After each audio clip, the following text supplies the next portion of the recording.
직권의 변화라는 단어는 직권의 구조, 지각의 구성, 직권의 운동 세 가지 소단원으로 이루어져 있습니다. 직권의 변화에서 지구계를 이루는 구성 요소에 대해서 한번 알아보도록 하겠습니다.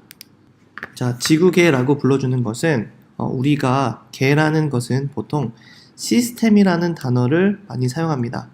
여러 개 구성 요소가 모인 것을 계라고 불러주는데 지구에서는 대륙과 바다 그리고 구름 등 다양한 것들이 모여 있는 것을 알 수 있습니다. 또 지구의 환경 안에는 사람을 포함한 수많은 생물들이 살아가고 있는데 이런 모든 것들을 포함한 것을 지구계라고 불러줍니다. 커다란 전체 안에서 서로 영향을 주고받는 구성 요소들의 집합을 계라고 불러줍니다. 자, 그래서 지구를 구성하는 요소들의 집합을 지구계라고 불러줍니다.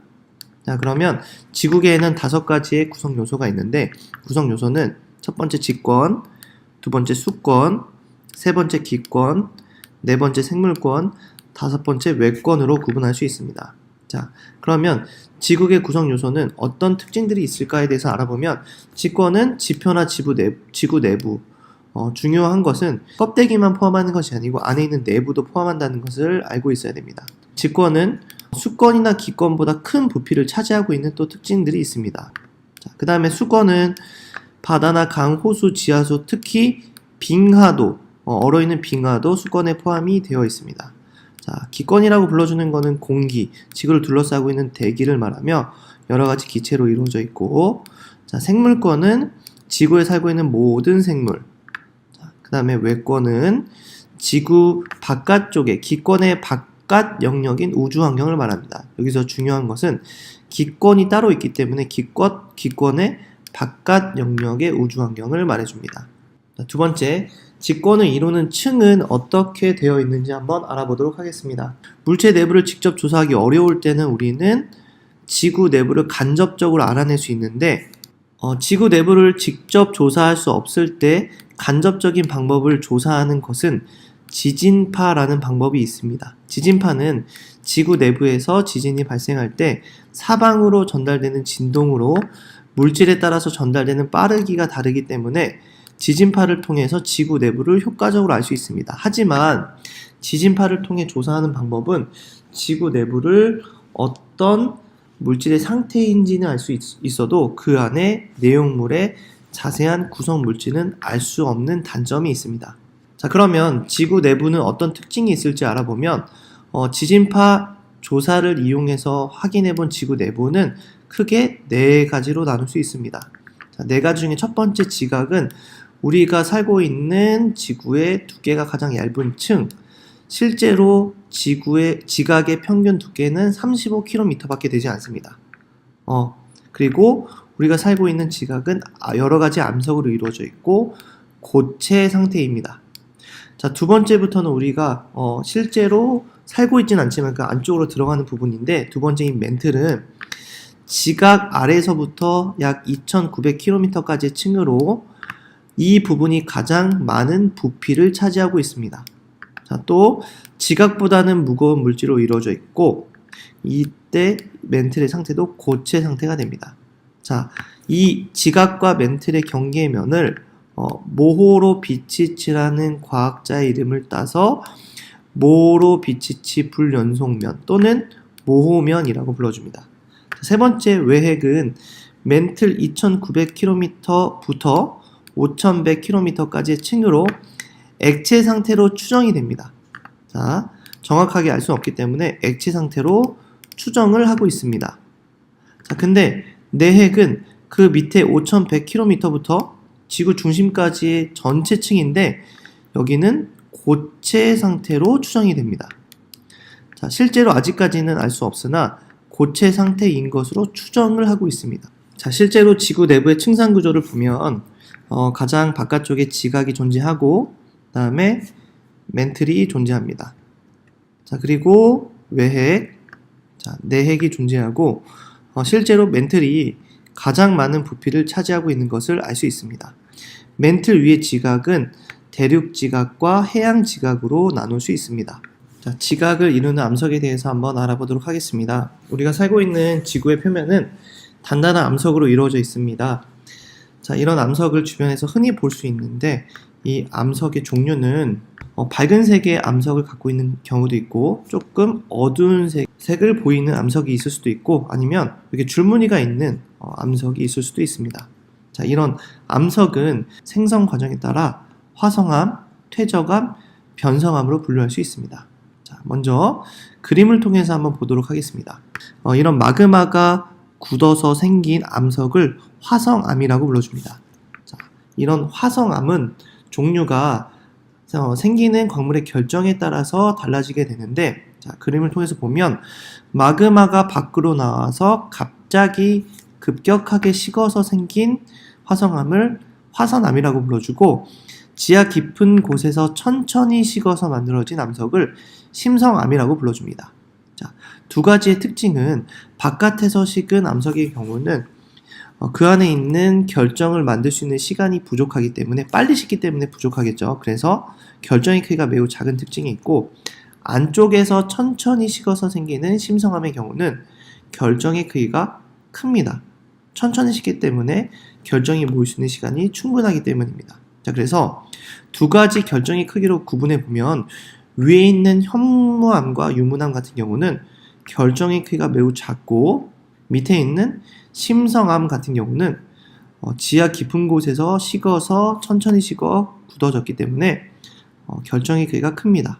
자, 우리가 흔히 제주도에서 볼 수 있는 현무암은 화산의 바깥쪽에서 생성이 됐기 때문에 결정의 크기가 작은 특징이 있습니다. 또한 화성암은 결정의 크기에 따라서 화산암과 심성암으로 구분할 수 있지만 색깔에 따라서도 구분이 가능합니다. 자, 퇴적암이라고 불러주는 것은 퇴적물이 굳어져 만들어진 암석을 퇴적암이라고 불러줍니다.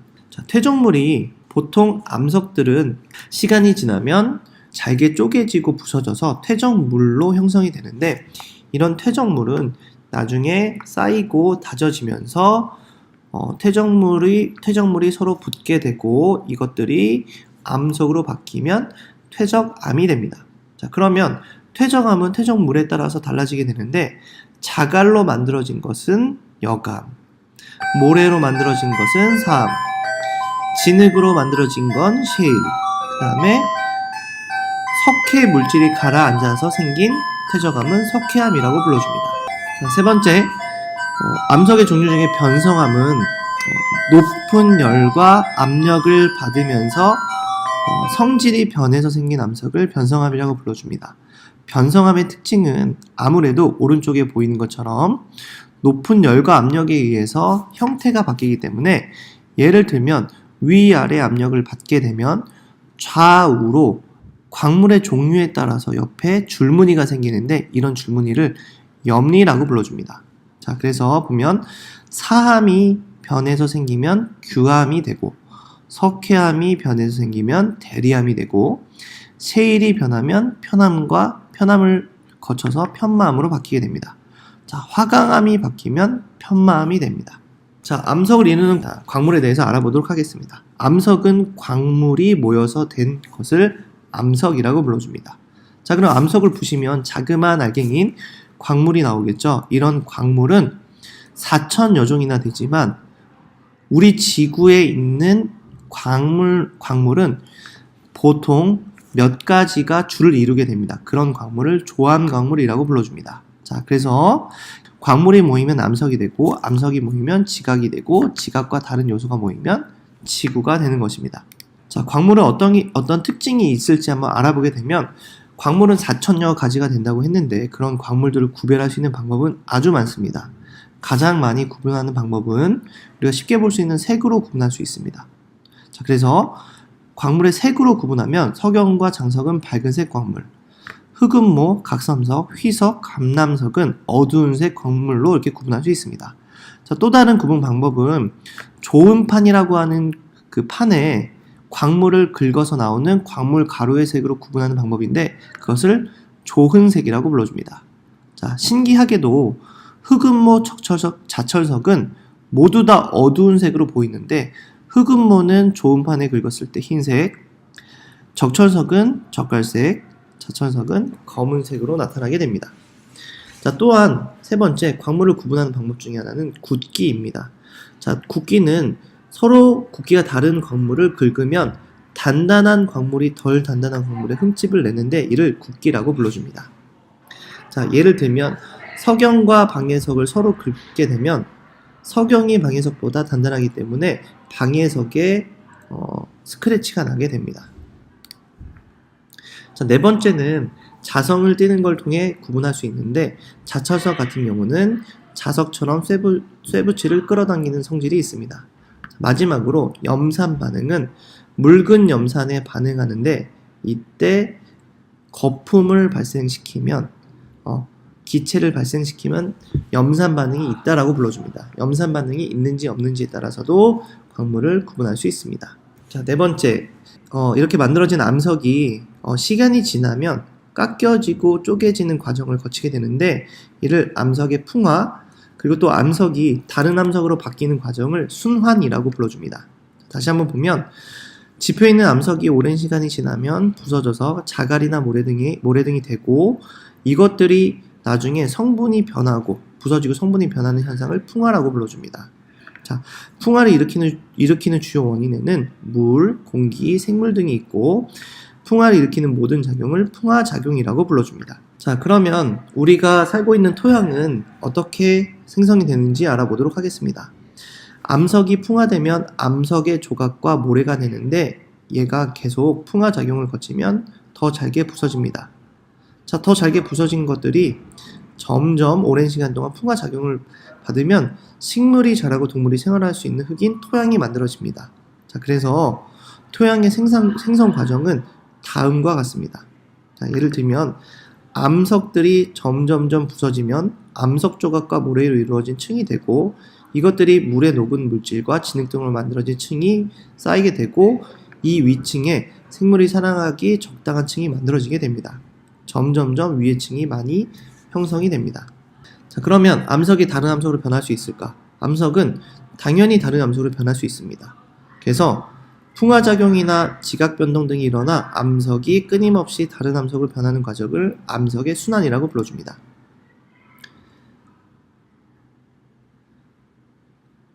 자, 암석의 순환 과정을 보면 자, 화성암은 풍화와 침식, 운반 과정을 통해서 퇴적물로 바뀌게 되고 퇴적물은 점점 굳어져서 퇴적암이 됩니다. 자, 퇴적암은 변성암으로 바뀔 수 있습니다. 높은 열과 압력에서 똑같이 화성암도 바로 높은 열과 압력에 의해서 변성암으로 바뀔 수 있습니다. 자, 이것들은 녹게 되면 너무 높은 열과 압력을 받게 되면 녹아서 마그마가 되고 마그마가 식으면 화성암이 됩니다. 이런 전체적인 과정이 반복되는데 이를 암석의 순환이라고 불러줍니다. 자, 세 번째, 직권의 운동에 대해서 알아보도록 하겠습니다. 우리가 지금 방금 배운 내용은 광물이 모이면 암석이 되고 암석이 모이면 지각이 된다는 것을 배웠습니다. 자, 하지만 우리가 지금 살고 있는 지구, 지각은 자, 모양이 많이 바뀌었습니다. 과거에는 하나로 붙어 있는 형태라고 과학자가 이제 주장을 했었습니다. 자, 그 주장한 과학자가 바로 베게너라는 과학자인데 베게너는 판게아라는 하나의 땅덩어리라는 개념을 통해서 판게아로 구성되어 있던 지각이 점점 시간이 지나면서 흩어졌다고 이렇게 주장하였습니다. 지지할 수 있는 증거가 한 4가지 정도가 되는데 첫 번째는 남아메리카와 아프리카의 해안선이 일치한다는 것입니다. 두 번째는 북아메리카, 남아메리카, 아프리카 그리고 유럽과 연결된 그 산맥들이 그 산맥의 모습이 일치한다는 것입니다. 세 번째는 화석이 각각의 대륙에서 똑같은 화석들이 관찰이 되는데 이를 이어보면 지역이 연결이 된다는 것입니다. 네 번째는 빙하의 이동의 흔적이 대륙에서 골고루 관찰이 된다는 것입니다. 자, 이를 통해서 베게너는 이런 증거들을 모아서 오랜 시간에 걸쳐 갈라지고 이동해서 현재와 같은 대륙이 분포하게 되었다는 대륙 이동설을 주장하였습니다. 대륙 이동설이 다른 가설로 바뀌게 되는데 그때 중요한 개념이 하나 등장합니다. 자, 그 개념은 판이라는 것인데 판이라는 것은 멘틀의 윗부분 상부와 지각 부분을 포함한 걸 판이라고 불러줍니다. 베게너는 대륙 이동설을 주장하였는데 과학자들이 질문을 합니다. 대륙이 이동하는 까닭이 무엇이냐? 하지만 설명을 못하고 있습니다. 이후에 과학자들의 연구를 통해서 대륙과 해양 지각을 포함한 것을 판이라고 불러주고 판이 움직이고 있다는 사실을 밝혀냅니다. 자, 움직이고 있는 판은 이렇게 많이 나누어져 있습니다. 우리가 살고 있는 대한민국은 유라시아 판의 동쪽에 위치하고 이 부분에 위치합니다. 그러나 우리가 살고 있는 지구는 되게 많은 화산 활동과 지진이 일어나고 있습니다. 일어나고 있는 이런 현상의 이유에는 바로 판과 관련이 있습니다. 자, 이런 판은 화산 활동과 지진과 관련이 있는데 화산 활동이 자주 발생하는 지역을 화산대라고 불러주고 지진이 자주 발생하는 지역을 지진대라고 불러줍니다. 자, 화산대와 지진대는 대체로 띠 모양을 이루고 있고 태평양을 기준으로 많이 분포하고 있습니다. 자, 지금 보면 빨간색이 화산이 많이 일어나는 곳, 그 다음에 지진이 발생하는 지점을 파란색으로 표시했는데 이 두 가지가 보통 판의 경계와 일치합니다. 그래서 화산 활동과 지진은 판의 경계에서 자주 일어나는 것을 알 수 있습니다.